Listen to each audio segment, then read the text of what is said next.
All right, so welcome to Math 420, Differential Equations. In this video, we're going to start looking at the first section of our book, section 1.1. But before we launch into 1.1, I actually kind of want to talk a little bit about why we care about differential equations in the first place. Kind of zoom in a little bit. This is a question math instructors are used to getting regardless of what course they're teaching. What am I going to use this for? And differential equations are actually an extremely practical and applicable area of mathematics. It's also an enormous area of math. It's vast. And the way that this book covers the topic, it spends the first two sections just kind of introducing you to the idea of differential equations without giving them much context. So it's not really until section 1.3 that we start looking at applications. I'd actually like to jump into an application from the very beginning just to sort of motivate the whole subject. Why are we talking about this at all? The example I'm going to be using here is one that we're going to look at again at the beginning of 1.3, but we're just going to look at it ahead of time here. So what I want to do is assign or create a function. I'm going to call it P of t, and P of t is going to represent the population of, I don't know, let's say the population of Sacramento. No, I don't want to do that. Population of, let's say, field mice in a field at time t. So t is some unit of time, and t equals 0 would correspond to some particular point in time where we start looking at this population. There's some initial time that we choose. I'm not going to really be more specific about that. But P of t represents the total population of that field worth of field mice. Now, differential equations deal heavily with derivatives, right? And derivatives we learn about in Calculus 1. In applications, what is a derivative? We think of derivatives as rates of change. So it's worth thinking about what dp dt represents here. dp dt is the rate of change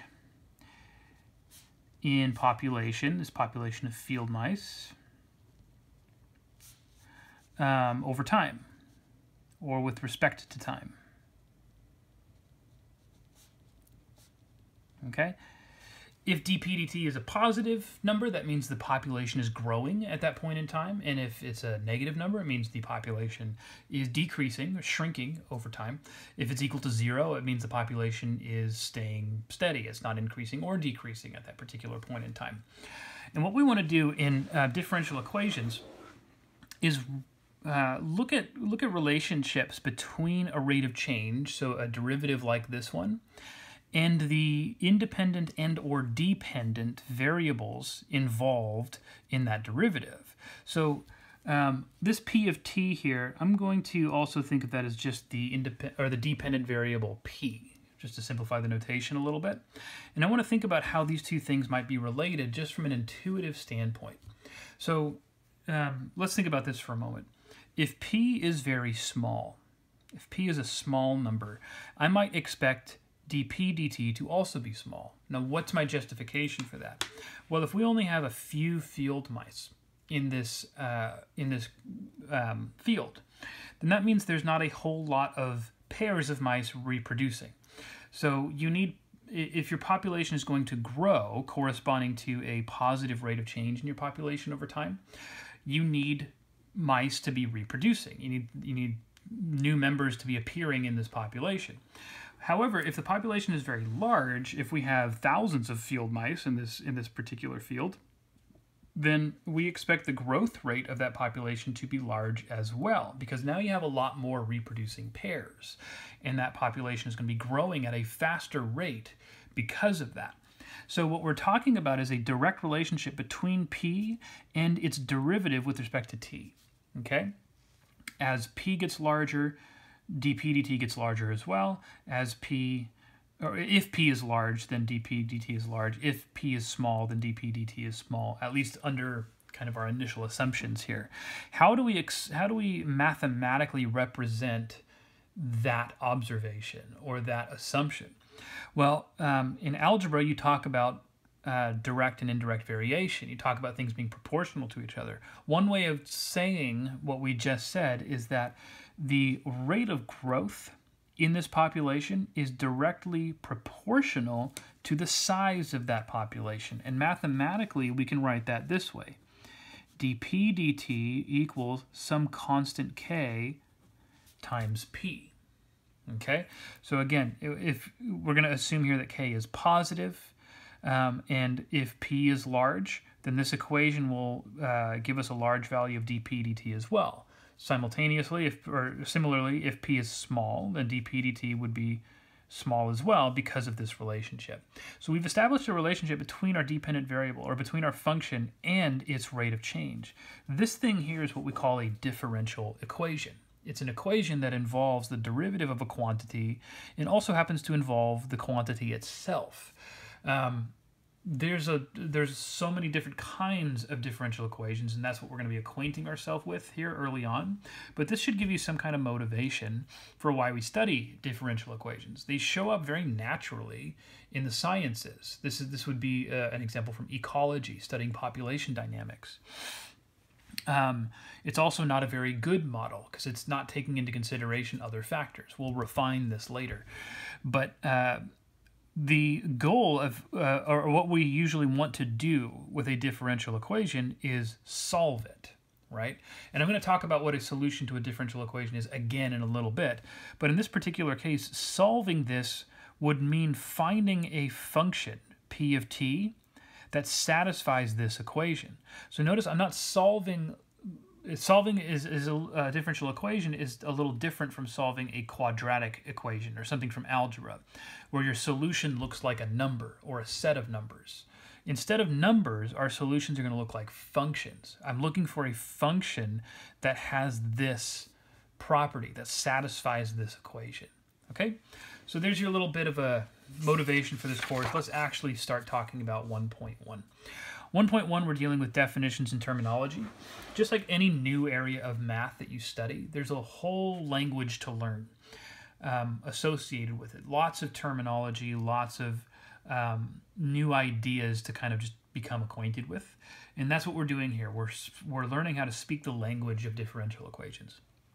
So what is a differential equation?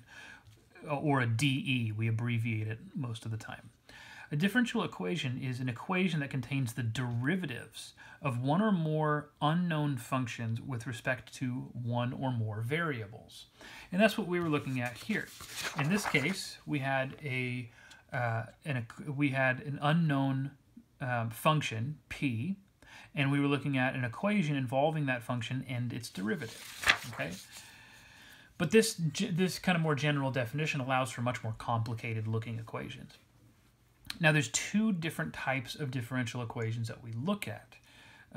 If you're looking at a differential equation where the function involved is just a function of a single variable, we call that an ordinary differential equation, or an ODE for short. If instead of looking at an equation involving derivatives of a single variable function, if we're looking at partial derivatives in our equation, partial derivatives arise when we deal with multivariable functions. We call that a partial differential equation, or a PDE. And we'll look at examples of these in a minute. Quick comment on this second type here. First of all, partial derivatives are a topic from Calculus 3. Calculus 3 is not a prerequisite for this course. So we're not really going to look at PDEs. We're not going to explore partial differential equations much. We will look at them just enough to know how to distinguish between one type or the other. And we actually will need to know what a partial derivative is for some of the stuff we do with ODEs, but it's just enough for me to be able to introduce you to that here. One more comment, PDEs, these partial differential equations, solving these things is a completely different animal than solving these things. We're going to talk about lots of different methods for solving ordinary differential equations in this course, but solving ODEs is not really an ongoing area of study. solving PDEs, absolutely is. Mathematicians are still working on this area, and that's because these are extremely complicated most of the time, and their solutions tend to be much more general than these ones. Don't worry if that made no sense, because that's not important for our course, just a little side comment. So I do need to introduce what a partial derivative is so that we can distinguish between these two types of things. Partial derivatives arise when you have a multivariable function. And this is what the notation for a multivariable function looks like. We're going to use this notation a lot in this course. This is a function of n variables. And just like, a function of one variable, you might call f of x, x being the single variable in that function. A function of multiple variables, we list all of the variables in parentheses here separated by commas. So this is f of x1, x2, x3, blah, blah, blah, blah, blah, until we get to xn. Okay? Now, what do we mean when we say a partial derivative of a function? Well, this being a function of n variables, and thinking about what a derivative is, it's a rate of change in a function with respect to its independent variable. A partial derivative looks at the rate of change in this function f with respect to only one of its variables at a time. So, for example, this is the notation for the partial derivative of f with respect to xi, where that I can be any of these, 1 through n here. Okay? The way that we mechanically do a partial derivative is we look at what variable we're differentiating with respect to, and we treat all other variables as if they were constants. And then we just take the derivative as you would in a Calculus 1 course. I'm going to do an example down here in a moment. You can also talk about higher order derivatives, partial derivatives, and those have a couple of different common notations. The thing about partial derivatives is second order, third order, fourth order, higher order partial derivatives is that you can take derivatives with respect to the same variable over and over again, or you can mix it up. I can differentiate with respect to x first, and then on my second go, differentiate with respect to y. And again, that's not going to make a whole lot of sense if you haven't had Calculus 3. We spend more time developing that idea. It's not that important for us. What is important is just that you can recognize this notation. This is the derivative of the function f with respect to x, then with respect to y, then with respect to z. So this is a third order partial derivative. Here's a second order partial derivative where we differentiated a function f with respect to y twice. Okay? So let's do an example so we can see what this actually looks like. Here I have a function f of x, y. It's a two-variable function, and it looks like this: xy squared minus sine of x plus natural log of y. And I'm being asked here to evaluate the partial derivative of this function with respect to x, and then the partial derivative with respect to y. So let's start with the partial derivative with respect to x. Partial of f with respect to x. How do we do that? Well, looking at my function here, I'm treating x as the variable, and any other variables I'm treating as constants. So y makes an appearance a couple of times here, and I'm going to think of that y as a constant.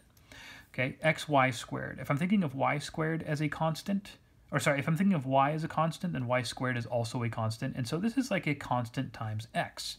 If I differentiate that with respect to x, I'm just going to end up with that constant, y squared, minus sine of x. X is the variable here, so if I differentiate that, I get minus cosine of x. Okay, natural log of y. Differentiating this is not going to give me 1 over y. And again, the reason for that is because I'm not thinking of y as a variable for this partial derivative. I'm thinking of it as a constant. If y is a constant, then the natural log of y is also a constant. And so I'm differentiating a constant here. That becomes a 0, and so I'm just left with this. Partial derivative of f with respect to y now. What is this? Well, now I'm thinking of all of the x's in this function as constants, and I'm treating the y's as variables.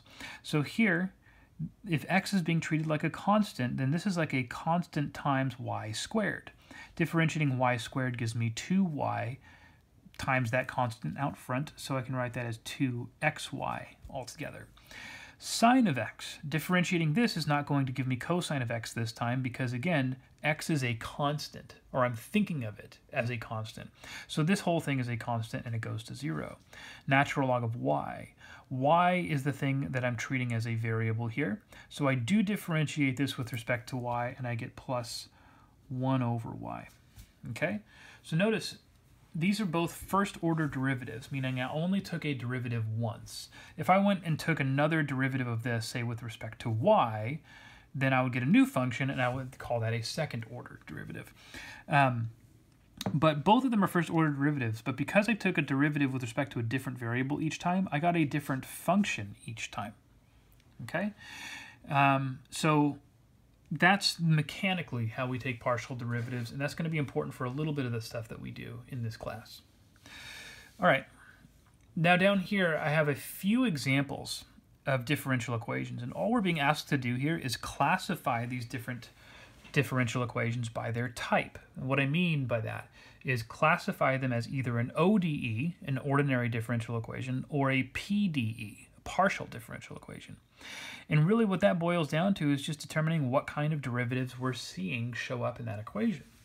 So here's the first one, y double prime minus 5y prime plus y equals 0. This notation, the prime notation, is only used for derivatives of functions of a single variable. We don't use prime notation for partial derivatives. So all of these are either derivatives or a function of a single variable. This is an ODE. Okay? Here's another one. I have dy dt minus dx dt squared equals 4t squared. Pay close attention to this because there's actually two functions here. Y is not a function of x, at least as far as we can see from this. Both y and x are functions of a third variable t. Okay, so t is the independent variable here, and x and y are both dependent variables. Notice that the independent variable t also shows up over here, 4t squared. So your independent variable can be a part of that equation as well. But this notation, dy dt, dx dt, these are also notations for derivatives of a function of a single variable. This is another ODE, ordinary differential equation. Next one, 6ux plus 5x uy equals x squared y cubed. That subscript there is this notation right here. But since I only have a single subscript, I don't have an x, y, z, I just have an x or a y, we're looking at first-order partial derivatives here. Because partial derivatives are showing up in this equation, that means I'm looking at a PDE, a partial differential equation. Okay? Down here, you may have not seen this dot notation before. It's not super common in math courses. It makes more of an appearance in engineering courses that involve derivatives. But this dot notation is another notation for a derivative of a function of a single variable. Now, the function here is x. With differential equations, you have to sometimes get away from the idea that every time you see an x, it's an independent variable.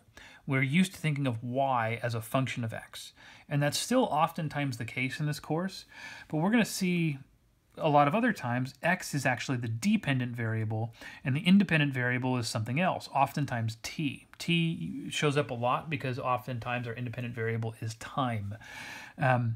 So here we have this x with the 3 dots. That means the third derivative of x minus t times the second derivative of x plus t squared times the first derivative of x, 1 dot there, equals sine of 5t. That's an ODE because that dot notation is just another notation for derivatives of a function of a single variable. Finally, here you can tell by this second order derivative here, we are looking at a partial derivative. Right, this is the notation that we use for the second partial derivative of the function u, both times with respect to the variable y. Equals x squared y cubed times u. U is a function of x and y in this case. This is a PDE because a partial derivative is making an appearance here. Okay, so notice we didn't really do much. We're just classifying these things. How do we know what kind of DE or differential equation we're looking at? Okay, still working with terminology and stuff here. We have something called the order of a differential equation. The order of a differential equation is just whatever the highest derivative of the unknown function or of any of the unknown functions that appears in the equation. This is a very similar idea to talking about the degree of a polynomial. If the highest exponent on your independent variable in a polynomial is a 5, we would call that a 5th degree polynomial. The difference here is we're not looking at exponents, we are looking at orders of derivatives. So let's do a couple of examples to see what we're talking about here. Scanning through this equation, I see x's and y's, but the y's are the only things that I see derivatives of. So that implies that y is my dependent variable and it's a function of x, my independent variable. Now looking at those y's, I see a first derivative here, a fifth derivative here, and no other derivatives. That would make this a 5th order differential equation because that's the highest derivative that I see. 5th order. Okay. Next up, we have another differential equation, y double prime over y prime equals e to the power of y. I don't know what my independent variable is here because it doesn't make an appearance anywhere. And oftentimes it doesn't. That's not really a problem. But I can see that y is definitely the dependent variable. It's because I'm taking derivatives of it. And the highest order derivative that I see is a second derivative right there, my y double prime. So this is a second order differential equation. Okay? I have to make these videos relatively short, so I'm going to stop this one here and we'll continue on in the next video.